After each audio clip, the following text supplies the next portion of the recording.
여성 경제 활동의 성별 관계 변화에 대해서 살펴보도록 하겠습니다. 우선 이제 자본주의가 주로 이제 펼쳐지면서 일가족 영역에서 가족 내에서의 따뜻함과 가족 내에서의 행복보다는 우리가 이제 그 삶의 중심 기관이 기업과 공장으로 들어간 거죠. 이렇게 돈을 벌고 자본주의의 그 영향을 받고 이런 거 경제적인 것들이 중심이 돼서 일중심적인 사회 조직으로 이제 재편이 되었다는 거죠. 그래서 취업을 선택하는 여성의 경우에는 일과 가족의 갈등이 전면화되는 거죠. 사람이 일도 하고 또 가정도 지키고 해서 일가정이 양립할 수 있으면 좋은데 뭐 체력적인 한계라던가 또 이제 어려운 부분들이 굉장히 많이 있는 거죠. 그래서 일과 가정의 양립 체계가 수월한 선진국에서는 여성의 경제활동 참여율이 남성과 비슷한 이 U자 커브, 거꾸로 된 그 커브로 나타내서 결혼, 출산, 자녀 양육으로 인한 여성의 경력 단절 현상이 거의 나타나지 않고 있다라는 거죠. 그래서 제가 여기 그래프에 대해서는 다시 설명을 드리겠습니다. 그래서 여성의 경제활동 고용률은 출산과 육아로 인한 경력 단절로 인해서 여성 인재 활동을 저해하는 요인으로 작용이 되기도 하고 또 남성 위주의 직장 내 분위기에서는 여성 인재 활용에 부정적으로 작용해 오고 있고 이 출산과 육아로 인한 경력 단절로 인해서 여성들이 다시 노동시장에 재진입하는데 많은 어려움이 있다 이렇게 보시면 되고 여성들의 연령대에 따라서 이제 고용률을 보면 그 2018년도 여성의 삶에 대한 통계에 보면 2017년 여성의 고용률이 나와 있는데 가장 이제 연령별로 고용률이 높은 것은 40대 후반, 그 다음에 이제 20대 후반, 그 다음에 50대 전반으로 나와 있고 여성의 고용률은 30대의 결혼, 임신, 출산, 육아 등의 경력 단절 현상으로 인해서 감소한 다음에 40대에 이제 노동시장에 재진입을 하는 M자형 모양을 가지고 있습니다.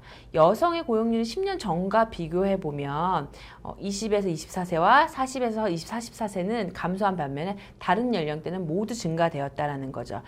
크게 고용률이 증가한 데는 많은 그 영향들이 있는데 우리가 예전보다는 여성들이 입지가 그런 그 일을 하고자 하는 그런 현장에서 도움을 받을 수 있는 뭐 출산휴가라던가 육아휴직이라던가 이런 것들이 허용이 되고 또 모성 보호에 대한 법이 강화가 되면서 여러 가지 이제 여건이 많이 의식이 올라온 거죠. 물론 이제 조금 더 올라오려면 좀 시간이 걸리겠죠. 근데 점점 더 올라오고 있는 중이고 이 그래프에서 보시는 것처럼 이렇게 M자형을 그리는 거죠. 여성들이 연령대별로 많은 경우에는 이제 근로를 시작해서 이렇게 어느 수준까지 왔다가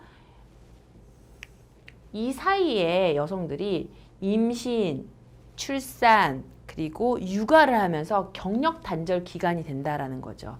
그런데 아까 이제 말씀드렸듯이 그 선진국에서는 역육자형, 커브 U자형으로 U자 거꾸로 한 형으로 발달한다 그랬잖아요. 그러면 만약에 이제 이렇게 되는 거죠. 그러면 이 우리나라에서 이 경력 단절이 되는 요 기간에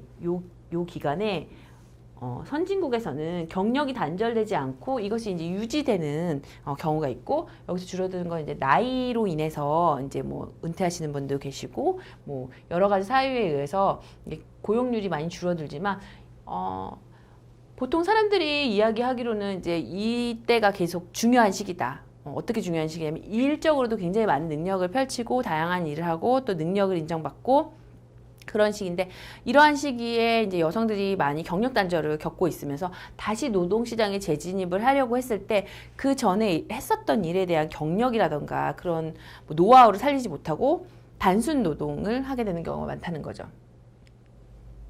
그래서 교육 정도별 취업자는 여성 취업자에서 대졸 이상의 비율이 증가 추세이지만 남성보다는 5.9배 낮고 그러니까 많이 이제 높아지고 있어요. 아직 뭐 남성보다는 낮은 추세지만 여성들에 대한 교육이라던가 취업의 기회들은 점점 늘어나고 있는 중이고 교육 정도별 취업자는 1917년 여성 취업자 중에 대졸 이상의 비중은 42.1%로 가장 높게 나타났고 그 다음에 고졸로 나타났대요. 그래서 대졸 이상 여성 취업자의 비중은 2000년에는 19.2%였으나 꾸준히 증가해서